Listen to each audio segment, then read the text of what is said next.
Flamengo, o último jogo, 6-0, que traz muita confiança para os jogadores, não só para os jogadores, mas também para a comissão técnica no geral. E hoje a gente vê um empate que foi muito disputado entre as duas equipes. E eu queria saber um pouco de você, como controlar até esse excesso de confiança para que a atenção, o foco, e entendendo também que existe um adversário do outro lado do campo, para que isso continue sendo respeitado, não que tenha sido desrespeitado, mas no sentido de levar totalmente a sério, né? Obrigada. Boa noite. Não vi em nenhum momento excesso de confiança. Aliás, eu prefiro o excesso de confiança que a falta de confiança, né? Mas em nenhum momento eu vi excesso de confiança, ao contrário, jogadores super intensos, querendo vencer em todo momento, acelerando as jogadas, tentando fazer um jogo para frente, vertical, e até pecando em excesso por isso, muitas das vezes, principalmente no primeiro tempo, mas fizemos um jogo onde tivemos o domínio total, o domínio das chances, tivemos a bola, colocamos o adversário onde a gente queria que ele tivesse, mas o adversário que está muito bem treinado, muito bem organizado. A gente vê que tem muitas coisas muito bem trabalhadas na fase defensiva do Vasco. Não é fácil de entrar, não foi fácil no Carioca em nenhum dos jogos e não ia ser fácil hoje, mas nós fizemos muitas chances e o goleiro dele sai como o melhor em campo. Portanto, esses dias acontecem, a gente tem que esquecer, deixar o resultado e olhar realmente o que foi feito. Acredito que a equipe fez um grande jogo, cometemos alguns erros sim, porque o adversário tem jogadores com muita qualidade, mas como eu falei, para mim, na minha opinião, fizemos um jogo onde merecemos mais. Felipe, aqui, Thiago Lima do GE. Eu queria te perguntar qual a sensação você sai desse jogo, um jogo onde o goleiro adversário sai com o melhor em campo, e no segundo tempo, com a dificuldade de entrar na área do Vasco, você não chegou a pensar em colocar o Luiz Araújo por conta da finalização, a boa finalização que ele tem de fora da área? Obrigado. Desculpa, no começo você falou o quê? A pergunta? Do empate? Bom, claro que a gente esperava vencer um jogo. Entramos em todos os jogos para vencer, mas sabemos que o clássico nunca é fácil. Tem esse componente mental, né, e esse componente da torcida que mexe muito, e fica esse jogo muito mais agressivo, muito mais intenso que os outros jogos. Então uma sensação sempre quando a gente não vence é uma sensação ruim, porque o Flamengo entra no campo para vencer todos os jogos, e da minha parte principalmente queria ter vencido, né? Mas e o outro foi do Luiz Araújo. Do Luiz Araújo, pois eu optei pelo Plata jogar uns minutos de 9 no lugar do Bruno. Aí depois, com a entrada do Pedro, eu passei o Plata para a posição natural dele, e naquele momento que o time, eu fiquei com uma troca ainda para o final, mas eu entendi que o Alan ia me dar mais ritmo e velocidade de circulação, e mais também estabilidade na hora da perda da bola, né? Então na transição defensiva ele ia controlar melhor, entrava fresco, o Nico já vinha baixando um pouco o ritmo, e optei por essa troca. Mas a troca do Luiz era uma troca que eu tinha pensado no lugar do Arrasca, principalmente por isso, mas na hora que eu senti que o jogo podia sair das nossas mãos, eu optei pelo Alan para retomar o controle e tentar empurrar o Vasco para a área deles. Assim conseguimos, tivemos mais 2 chances aí no final, mas infelizmente o goleiro deles, Léo Jardim, fez grandes defesas. Felipe, boa noite. Boa noite. Você mesmo acabou de mencionar que o Flamengo até criou mais que o Vasco, apesar do goleiro Agostinho Rossi também ter sido testado pelo ataque adversário. Mas, mais uma vez, né, o Flamengo tendo dificuldade para conseguir ser eficiente, né, conseguir converter as oportunidades em gol. Até que ponto, na sua opinião, foi mais mérito também do goleiro adversário, que hoje esteve numa noite exuberante, ou pecado dos jogadores do Flamengo em não conseguirem aproveitar as oportunidades que foram criadas? Bom, eu acho que tem mérito das duas partes, tanto do goleiro deles como do treinador deles, que trabalha muito bem essa fase defensiva. Mas assim, nós chegamos no primeiro tempo, principalmente com bastante facilidade na área do Vasco, principalmente pelo lado do Michael.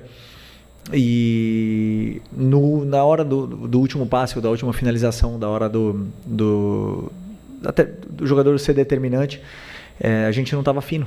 Hoje, infelizmente, não tivemos. E outra, também não finalizamos menos jogadas com tempo, né? Porque o Vasco, como eu falei, defende bem, os zagueiros leem bem a jogada, cobrem bem a profundidade. Portanto, tivemos menos tempo para finalizar. Isso é mérito do Vasco. Mas os mecanismos estavam aí, toda a estrutura montada para os jogadores chegarem e criarem as chances. Depois, isso acontece no futebol. Não foi a primeira, não vai ser a última que vai acontecer. Sempre é mais fácil jogar em contra-ataque, com mais espaço. Quando o time todo se fecha atrás, é mais difícil, porque são mais pernas, mais gente para entrar. E esses jogos aí acontecem. Oi, Felipe. Sérgio Lobo. Eu vou insistir um pouquinho nesse tema que você respondeu agora. Você já falou do Léo Jardim, ok, fez um grande jogo. Vasco, clássico, ok, é clássico. Mas você considera que alguns jogadores que são fundamentais do teu time, e aí assim, você já falou do Michael, mas o Gerson, Arrascaeta, enfim, a gente já cansou de elogiá-los aqui também. Faltou um pouquinho o brilho deles hoje, faltou essa última bola, ou a penúltima bola, faltou esse brilho. O próprio Bruno Henrique também, hoje ele teve poucas chances, leitura de jogo. Você considera que hoje, tecnicamente, esses jogadores não estavam, digamos, numa noite feliz? Não, eu não acredito nisso. Eu vi que com a bola os jogadores estavam bem, não estavam perdendo a bola, o Arrascaeta, o Gerson não estava perdendo a bola. Claro que depois, dentro da área, o Gerson teve 3 chances, né, no primeiro tempo, uma de cabeça, uma de fora, um chute de fora, um passe atrás, e a outra agora que eu não estou lembrando. Mas ele teve algumas chances de fazer gol, mas a finalização não foi perfeita, né? Depois o Pedro teve chances, o Cebolinha teve chances. Mas eu não senti o time mal com bola, sabe? Eu não senti o time sem confiança. Não senti aqueles erros onde a bola escapava do pé. Eu senti um time com confiança, construindo as jogadas, mantendo a solidez, principalmente a organização para atacar e dando poucas transições, né, poucas possibilidades de contra-ataque para o Vasco, né?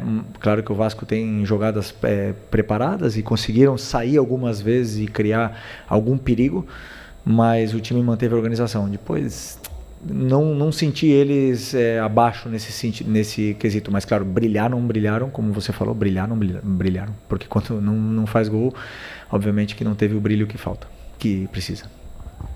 Boa noite, Felipe. Boa noite. Aqui, Cidão Marinho da Litoral News. Queria que você fizesse uma análise do jogo do Bruno Henrique, em cima daquilo que você quis dele no campo, aquilo que ele se propôs a fazer. E em cima disso, já tem uma resposta do pessoal da fisiologia e tal, para a volta do Pedro por mais tempo. Lembro que lá em Belém, na Supercopa, você falou que é o melhor 9 do Brasil, que a partir do retorno dele, jogaria a favor do Pedro para o Pedro. Queria que você fizesse uma... Onde eu pedi passo quando tinha que atacar, e nós geramos mais jogo, na verdade, pelo lado direito do Vasco, né? E aí ele sempre preencheu a área e não acabou tendo a chance, né? Algumas vezes o Wesley mesmo chegou também na linha de fundo e a bola não chegou até ele, mas ele estava sempre onde eu pedi para ele estar, fez os movimentos que eu pedi para ele fazer. Portanto, quando um jogador faz tudo que o treinador pede para mim, independente de que tenha feito gol, o resultado acontecesse ou não, não importa. Eu gostei do jogo do Bruno. E sobre o Pedro, sempre que o melhor, o jogador determinante, o artilheiro, sei lá, a estrela do time está presente, o treinador ele tem que fazer o time girar em torno a isso, né? O Pedro tem um perfil diferente do Juninho, um perfil diferente do Bruno e do Plata. Então, minha função é adaptar esse estilo dele, fazer outros mecanismos para que ele não precise fazer os mesmos movimentos que o Bruno ou que o Juninho, e que os outros jogadores façam, para dar mais tempo para ele, para a gente poder explorar o que ele tem de melhor. A partir do momento que ele esteja no nível do jeito que ele estava antes de machucar, obviamente que o time vai jogar para ele, né? Então é um processo. Agora são são 7 meses sem jogar, acho que foi o terceiro jogo que ele acabou de entrar, hoje entrou também acho que 30 minutos. É bom que ele vá somando minutos, vá adaptando à equipe, se adaptando ao modelo, e depois, não tenho dúvida que conforme forem passando os minutos, ele nos vai entregar muito. Felipe, boa noite. Boa noite. Laje do Alfovo da Flamengo TV. 2021 você como jogador estava lá jogando contra a LDU, né? Flamengo venceu por 3-2, é um tema batido, mas necessário. A questão da altitude, né? Vai ser, se eu não me engano, a sua primeira experiência como técnico comandando um time na altitude, né? Com esse contratempo. Queria que você falasse para a torcida o que ela pode esperar do seu Flamengo nesse jogo-chave da Libertadores. Eu não sou muito de dar recados para a torcida, né? Eu gosto de que o time fale dentro do campo, vocês já me conhecem bem. Mas assim, nunca é fácil jogar na altitude, sempre é difícil pressionar alto, porque os jogadores eles perdem o fôlego rápido e não recuperam. O problema da altitude é que você não recupera do esforço explosivo que você fez. Então, se o lateral sobe para atacar, ele não consegue voltar, né? Conquistar, fazer um grande jogo para poder vencer, que precisamos muito dessa vitória. Felipe, Isaac Andrade, do Flavoz. Você já falou bastante, explicou essa questão do jogo, da evolução do Flamengo, de entender a proposta do Vasco. O Vasco também veio com uma proposta bem interessante no primeiro tempo. O Flamengo foi evoluindo, superando ali a marcação do Vasco, e no último terço foi bem ofensivo, com mérito total do goleiro deles. Mas, entrando um pouquinho mais no detalhe, você acredita que entre esses 3 pontos, qual que, de repente, seria um dos motivos da explicação dessa questão do empate com o Vasco hoje? A tomada de decisão sua, por conta de substituições ou dos atletas de escolher a melhor finalização ou melhor passe, a questão de movimentação ou a execução técnica do que já foi treinado? A segunda qual é? A movimentação. E a terceira? É a execução técnica. Pois se o Gerson faz o gol, se o Pedro faz o último gol, a gente não estaria falando dessa mesma maneira, né? Mas sempre que acontece alguma coisa de errado, eu fico com o número 1 treinador. Poderia ter feito mais. Felipe, ¿qué tal? Buenas noches.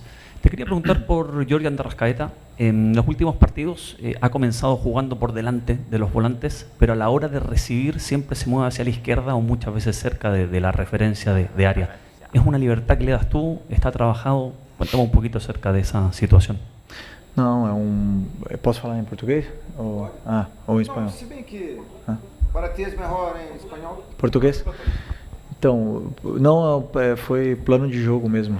Foi sobre o que a gente estudou e acreditava que poderia causar dificuldades para o adversário defender esse movimento dele. Então, o Arrasca é um jogador que obedece muito taticamente, é muito inteligente na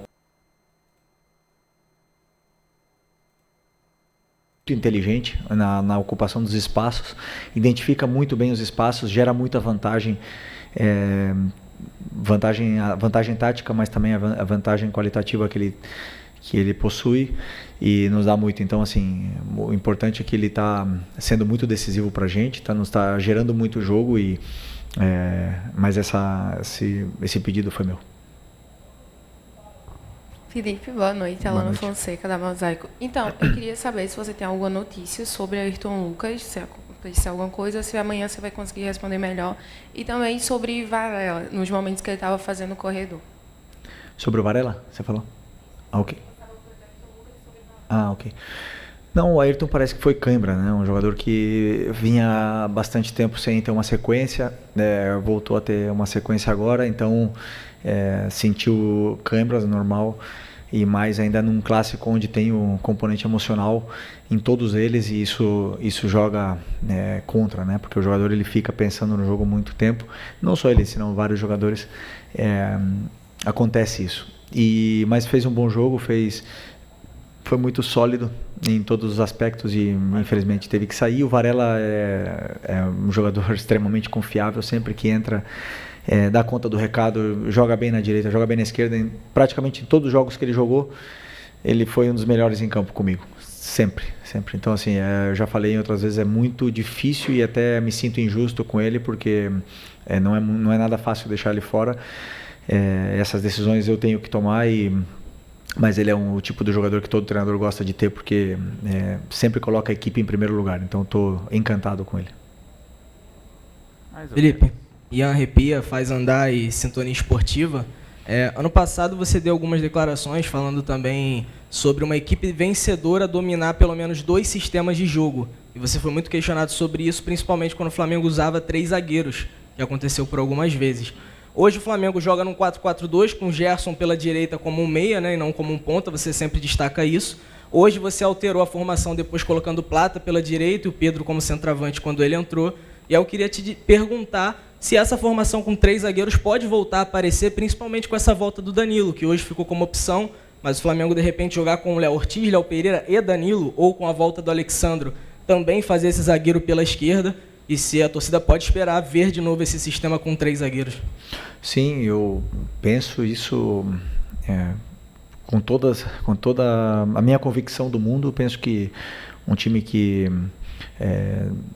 briga por título tem que saber dominar 2 sistemas. A gente joga no 4-4-2, mas muitas das vezes a gente se transforma no 3-4-3. Então, já dentro do próprio jogo essa dinâmica existe e esses mecanismos de compensação desse sistema, eles existem, né?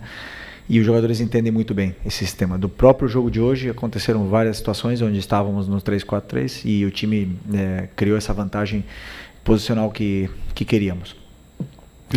Com certeza é uma possibilidade que eu contemplo, usar os 3 zagueiros, Léo e Danilo, como também a possibilidade de usar em algum dos momentos algum lateral como zagueiro, ou tanto o Varela como o Alex, como o próprio Ayrton, e para fazer essa função e poder adaptar ela, né, depende do que o jogo pede. Então eu sempre olho bastante o adversário e faço o meu plano de jogo em função dele. E vão ter vezes que vão ser 3-4-3, 3-5-2, 4-4-2 e o importante é que os jogadores dominam bem esse sistema.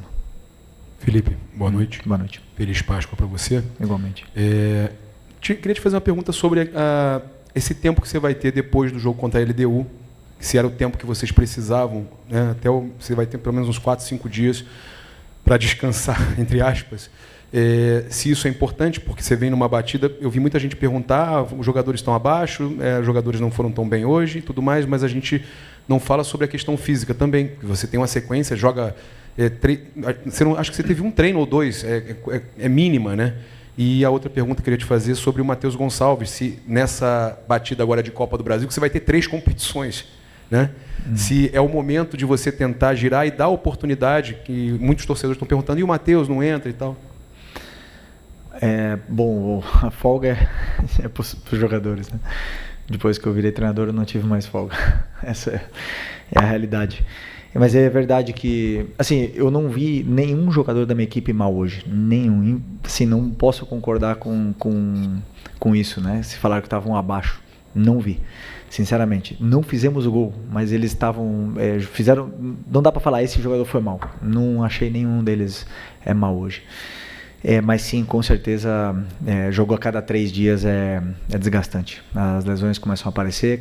Quando acontece jogo assim, sábado, terça, sexta, segunda, não tem a diferença de 4 dias, é muito pior, né? Porque o jogador que joga hoje recupera amanhã, mas depois da manhã, que é um dia de recuperação, já tem que ir para o campo para preparar o jogo. Então, a longo prazo é muito complicado, né? Mas é igual para todo mundo. Então a gente não pode reclamar, temos que nos adaptar a isso, mas com certeza depois desse jogo da terça é só no domingo, né? Então teremos aí, os jogadores terão um dia para poder recuperar, passar com a família e recarregar as energias que é importante para eles. Desculpa, do Matheus Gonçalves, claro, com certeza é um jogador que eu conto com ele, nos últimos jogos não vem tendo minutos, mas é um jogador que tem um perfil bem diferente dos outros jogadores que estão entrando, né? E como a gente está jogando com o meia, como o teu companheiro bem citou, que é o Gerson por dentro, tem o Plata, tem o Luiz Araújo que jogam aí também, e a concorrência é com eles, e nesse momento, primeiro que eu não estou achando o momento para colocá-lo, né, nessa mesma função que eles, pela concorrência que existe, e segundo porque eu vejo o Matheus também talvez melhor versão dele fosse aberto, né, na ponta direita. E nesse momento estamos jogando sem o ponta aberto, porque o Wesley ocupa esse corredor, mas em algum momento com certeza eu posso utilizá-lo aí. E eu sei que ele tem muita qualidade, que pode render muito para a gente ainda. Felipe, Raíza Simplício da Gol Brasil e da revista Placar. Você falou sobre o jogo de hoje, que na tua opinião ninguém foi mal, que todo mundo fez o que você pediu e tal. Mas nos últimos jogos, e você conhece a torcida do Flamengo, sabe como é, tem uma galerinha pegando no pé do Michael, dizendo que ele tem pecado bastante na tomada de decisão. Eu queria que você falasse um pouco sobre isso, como é que você vê essa situação e como é que faz, né, para o jogador, no meio de uma temporada, evoluir assim nesse quesito ou ajustar essas coisas. Bom, primeiro o que a torcida pede e que o próprio Zico fala, né, que é raça. Isso é o que todo mundo pede. Quando não dá na bola, vai na raça. E o Michael faz isso mais do que ninguém. A entrega, o esforço que ele faz pela equipe, ninguém. Ele é assim, ele bota o corpo dele na disposição da equipe, ele corre para todo mundo. E isso a torcida valoriza, né? Depois, o refino com a bola, vão ter dias melhores, vão ter dias que o jogador não vai estar tão fino, não vai estar com tanta confiança.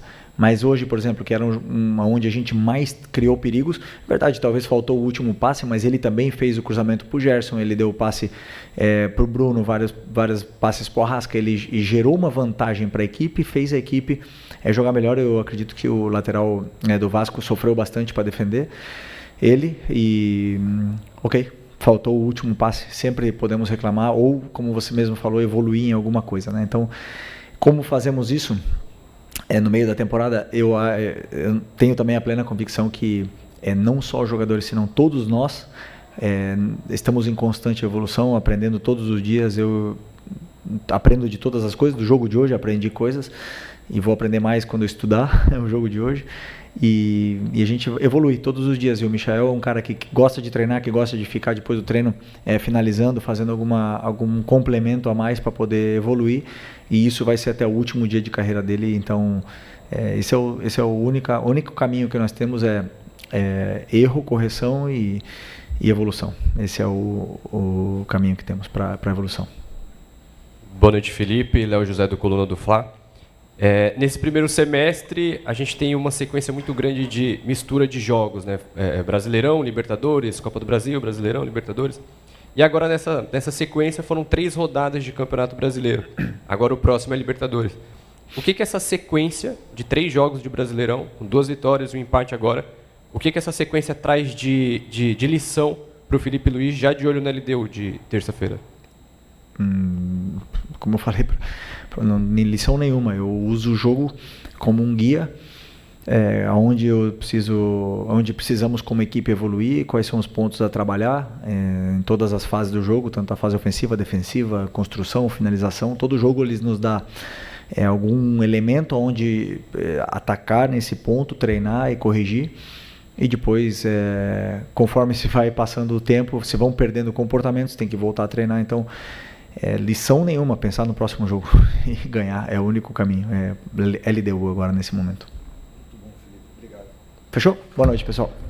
Galera, então foi isso aí, né? Felipe Luiz falou sobre várias coisas, mas eu acho que o pior, né, de um treinador é ele chegar na entrevista coletiva e ver que seu time teve inúmeras finalizações, dominou quase o jogo todo e ainda sair, né, tendo que responder várias perguntas, por que não ganhou, por que fez isso, fez aquilo, né? A verdade é que falta um refino do último passe, né, pro Flamengo. Não tem jeito, porque o Flamengo ele cria muito. Isso é a questão que a bola não está entrando, né? Eu acho que tem que trabalhar mais o último terço, né? A tomada de decisão do último terço, né? O Michael, o Bruno Henrique, né? O Plata, o Pedro. O Pedro tá voltando agora. Ele não costuma perder chance, não. Então, eu acho que são pontos que tem que ser trabalhado, mas a questão é que o time está jogando bem, né? Claro que hoje teve algumas chances do Vasco, mas depois disso o time foi lá e dominou, empurrou o Vasco para trás, né? E acabou. Eu só acho que o Ayrton Lucas, né? O Ayrton Lucas, não sei o que aconteceu com esse jogador. Depois que chegou o Alexandro, e parece que sumiu o futebol do homem, rapaz do céu. O homem era um dos melhores jogadores do Flamengo em 2023, né, se não me engano, ou 2022. E agora, misericórdia, não consegue dar um passo para gol, o chute tudo errado, né? Mas é isso aí. Mas vamos ver, né? Flamengo poderia ter ganhado o Vasco hoje, isso que é o pior, né? Sair com a sensação que você poderia ter ganhado pelas inúmeras chances criadas. Essa é a grande realidade. Isso que eu acho que é o mais decepcionante pra gente que é torcedor e pro próprio time do Flamengo e pro seu técnico, né? Mas faz parte, né? Isso é futebol, não tem jeito. Mas é isso aí, galera. Se inscreva no canal, deixe seu like e vamos lá, né? Tomara que Palmeiras não ganhe, aí a gente continua líder por mais essa semana e semana que vem tem mais.